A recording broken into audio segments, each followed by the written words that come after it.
is health and safety driven in terms of where we are. Things like upgrades of the change rooms and those sorts of things are just things that were required to be done. And we are actually getting, as part of the new agreement, a contribution to from the Warriors in terms of I guess customer and fan experiences to try and improve that part of the game. Okay. Yeah. Well, 2 points rather than a big pie or a. Councillor Casey. I've got several questions, all relating to conventions. The first one is, throughout your report, Don, you say that, and in quotes, challenging revenue targets in Auckland conventions, and you say that on page 123 and then again on 133.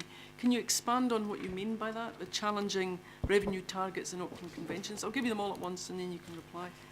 The second is, you mention in the report the 5th birthday of the Viaduct Event Centre and the wonderful foothold it's got holding conventions in Auckland in terms of its premier waterfront location and its stunning views and so on, and its environmentally sustainable design, which I totally agree with. Why didn't you get the local government conference down at the event centre? That's my second question.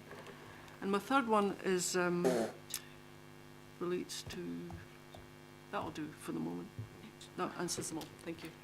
Well, certainly on the first one, as we said, with Sky City coming on board, they are a direct competitor with us. There's no question about that at all. So we've got to work hard to ensure that we can capitalise on all our facilities to the best degree. And it's just not just the Viaduct Event Centre, the Concert Chamber, the Town Hall, it is facilities within Mount Smart, facilities within QBE, Bruce Mason Theatre. We are getting much more use out of all of these, but we still see competition from something like Sky City has been very relevant. Therefore, the challenges on our revenue line.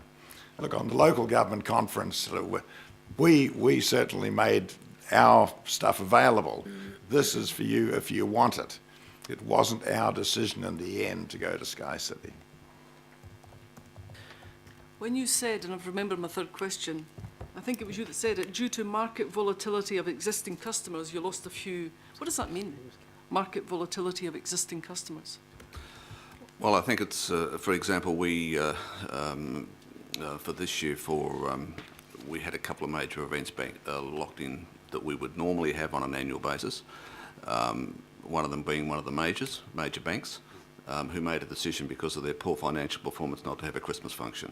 That was a big event for us that we would normally be able to bank on an annual basis. So we've had some of those sort of things where market pressures of customers have led to them cancelling events that we would normally expect to have. In terms of you made a comment about the challenging revenue targets. I mean, when we set the budget, particularly for conventions each year, we put some reasonable stretch into those targets on the basis that we think we can try and grow the business. And when we start the beginning of the year, from a conventions perspective, for this year, we had about 40% of the revenue locked in. We had to find the balance 60%, and we've been able to do the majority of that, but we've still got about 30% of that of the budget to be locked in for the balance of the year. So we are continually in the marketplace trying to attract new events into the convention business. And my last question relates to the Auckland Conventions Bureau, which is something you're a member of, is that right? And it's under ATEED, another one of our council-controlled organisations. Yes, we are a member. Do they do all the marketing for conventions in Auckland, or do you do your own? I don't understand how that works. Generally, they do the umbrella marketing, but we also do some of our own as well. But in terms of major events coming to Auckland, it's mostly done through the Auckland Convention Bureau. And how much does it cost you to be a member of ACB, Auckland? I can't answer that. I'll have to roughly let you. I don't know, honestly. I'll have to let you know. Yeah, I'd be interested. I'm going to just remind the councillors, we've now 20 minutes has been given for RFA. I've got 6 more speakers. We then have 2 organisations after, including Mr. Ackman from Panuka has to leave at 12 o'clock. So we're going to please be tight. Councillor Simpson. Thank you, Mr. Chairman. I'll be very brief. I'm very interested in increasing external revenue opportunities. So I notice that you talk about the establishment of event credit facility, which seems like a great opportunity. Could you explain more how it would work and what opportunities it can offer? The event facility has been established to respond to the market. So where the market is, we're part of the Australasian circuit, and what we're finding is with concerts and the like, concerts and theatres events, the promoters are now seeking either contribution or us to take on a slightly different risk with some of these events. So traditionally we've been a box hire facility, for want of a better word, and that's where a promoter comes into Auckland, looks at our venues, we secure the venue rental, but they take all the risk on in terms of whether it sells or not.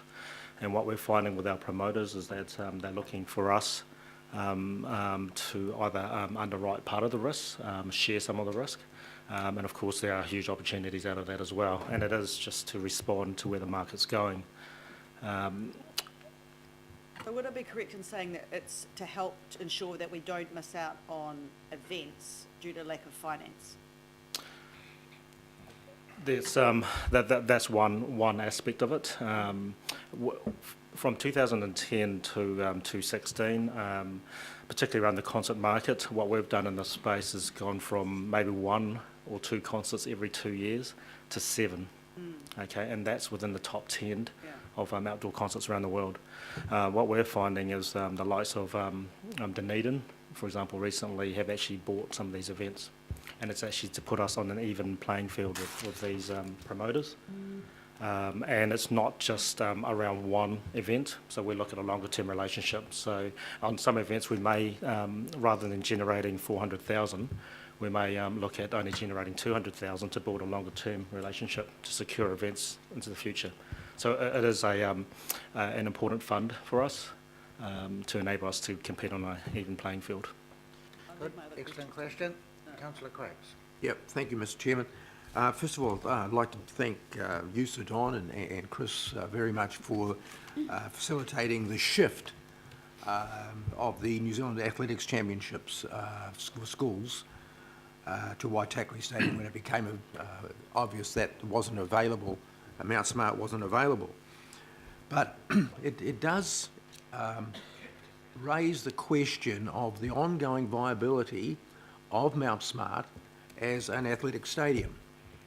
And I noticed that that there are, you have budgeted for upgrades at Mount Smart, and I just wonder, given its limited use for athletics, because the use will become less and less, I suspect, that is it the smartest use of money to upgrade Mount Smart as an athletic stadium when perhaps we should be looking at something else? This is an excellent question, Councillor Quacks. I'm glad to see you the championing of the Waitakere track. Man, that was a magnificent event over the weekend, Mr. Chairman. And a beautiful you're venue. agreeing we only really need Beautiful one venue. world-class track stadium in Auckland. So, yeah.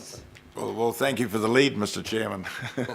Yeah. No, you're absolutely right. Great. We never would have thought we would have 7 high-powered concerts through Auckland at Done Mount Smart for fantastic. the summer, having gone through a year with none and then a year with 2, and we realise this does impinge on athletics. I think we've probably got to see a more permanent trend emerging before we could say we've got to shift athletics to somewhere more permanently.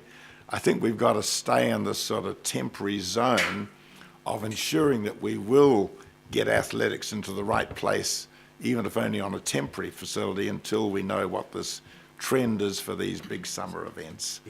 We could jump too early. I think we just got to take it a bit quietly, Dick, and get to that point. Yeah, and I look forward to an ongoing discussion as we, and I think you're absolutely right that it does need an ongoing look and see what the trends for concerts will be. Yeah. But I suspect there'll be more, not less. Well, it's good for the city to have them, but we don't want to lose the enthusiasm of the athletic community by shifting them every week. Just point out to councillors that Councillor Cracks and Councillor Walker are very keen that Mount Smart was upgraded for athletics, so it's good to see the flexibility, to see that perhaps we don't need to do that and we can save money and focus on where we've already got an excellent track. Councillor Newman. Funding it, though. Thank you, Mr Chair. Great track at Massey Park in Papakura. Can I just ask, RFA, your statement of service performance states that you provide funding and or community loans to a number of different facilities, including Vodafone Event Centre. Can you just clarify, are you the holder of the lease for Vodafone Event Centre? What's your relationship with that centre itself in Manukau? Our relationship, from a funding perspective, we provide roughly $400,000 a year operational funding. We don't own the facility or the land that's beneath that. Where does that sit? Sorry, do you know? It's a separate trust. Okay, yep. But the trust has got the deed with who? Does that sit with the? Well, that'll be RFA? that'll be like the Trust Stadium in West Auckland. It'll be with the council. Okay, all right. I'll take that up. So it's a similar arrangement with the stadium in Yeah. Henderson. Okay. I'll take that up separate. Thank you. Okay, Councillor Cooper. Thank you, Mr Chairman. Yeah, thank you for all the good work that you do. It's not an easy job, but we have some really fine facilities. My question and comments are around the surprise $1 million basically cut to your funding, with the living wage being, without consultation, being dumped on you for next year, not in the long-term plan. How are you, yeah, well, I mean, the Mayor did, when I asked him the question last week, he said no, he had not consulted with any CCO, so I'm just confirming that. It's called a consultation document we've sent out, I think. So, Mr Chairman, do I have the floor? You do. Thank Yep, you. yeah, no, direct So it, if, the question. in terms of that, can you just tease out, I mean, we're asking you every year to make more money over and over again. But now, can you just tease out a little bit your comments around we may have to pass it on to users like families, etc. How are you going to rationalise this? It seems quite a big ask, given that, you know, for very good reasons, you're already unfavourable at the moment. How hard is that going to be? Councillor, if I can, generally what we do, as I said, it covers a lot of our casuals that we bring in for events, and what we normally do with that is pass the costs of those events onto the hirers of the facilities. As I said, we have some set things around sort of some security costs and around cleaning, which we probably might have to look at. We may not be able to pass on. We also have some events that are locked in for 2 or 3 years in advance, which we've quoted at certain numbers. Then, so as I said, we're working through the modelling at the moment just to understand it a bit better, so we can sort of have some more discussions with council about what the impact is. And just a supplementary to that, so how is, we just talked before about competitiveness and what we can offer, and even with our free events, how is that going to affect your competitiveness in the market? Because you have to apply this policy. I think that's part of all the work that we've got to do, just look at what it does to our own costings and whether we've got some flexibility around our pricing and those sorts of things. But as I said, it's work we're doing at the moment, and once we've got a better understanding of that, I think we can make some decisions about how we will manage it. Thank you. Councillor Walker, second to last, and then Mayor. Sure. Just got a few questions in there further to those that Councillor Watson was raising. You mentioned the amount of $60 to $70 million at Western Springs. I don't recall anything of that number being budgeted in our long-term plan. I could be mistaken. So I just wanted to check that. Councillor Walker, can I just bring you up on that? We are talking about the last operational report. That is an LTP decision, which will come back with consideration. So, have you got another question? Sure. So the other question just goes to the business case that you mentioned for the stadiums, I'm assuming, and that may well encompass Western Springs. When are we going to be seeing that? In general, is we would put anything particularly for new capital, through our board process as part of that, so it goes to the RFA board. Okay. And the last question just goes to the stadium strategy generally. The previous stadium strategy is pretty much in tatters. Thankfully, we don't have Speedway at Mount Smart, which would have destroyed Mount Smart for concerts, and I note the 7 concerts that you mentioned. In terms of the reset of that strategy, obviously there's consultation engaged in that. When will we be seeing that? When will that be happening? And I'm just mindful too that the comments that you make around cricket also go to the use of Eden Park as our cricket venue. Look, in terms of council, I thought we'd actually given an update to council in terms of where we were in the stadium strategy, both dealing with the short-term aspects of Mount Smart, Western Springs, and also QBE. And that was part of what we did as one of the former earlier briefings last year. So the reset in the strategy are those updates then? Yes. Yeah. So the outcome of the consultation was that we had a short to medium term outlook in terms of what we were doing, which involved the work at Mount Smart and the other 2 stadiums. That was really the phase that we took until we decided what was the long-term position in terms of where we needed to go from a city perspective. Yep. Thank you. And long-term is long-term plans. So, Mayor Goff, and then we'll Councillor Fletcher. Yeah, That's it. Thank you, Mr. Chairman. 2 short questions. You've got a deficit in the first quarter of $1 million, which you describe as an accounting deficit. Do I take it from that qualification that you're not anticipating that will continue into subsequent quarters? The accounting deficit in the report itself will continue. What we focus on is the operational deficit. So in essence, we look at the funding that ratepayers provide RFA, and we focus on whether we will need more or less based on that. So in terms of operational funding, we're confident that we will meet budget. The actual accounting side of it includes things like gifted artworks, where RFA we receive year to date around $1.3 million worth of artworks, but it hits our accounting numbers, but we don't treat that as operations. Okay. Second question is around the cloud, owned by government, but I think managed by yourselves. I'm just wondering what you see as the future for that as a venue, because I've seen it described as being non-commercial. I've heard that it requires some significant maintenance, and I think the skin life, we're probably about 1/3 the way through the skin life of the outer cover. How do you see the future of that? Could it be made commercial, or would it be better gone? The cloud is actually managed by Panuku.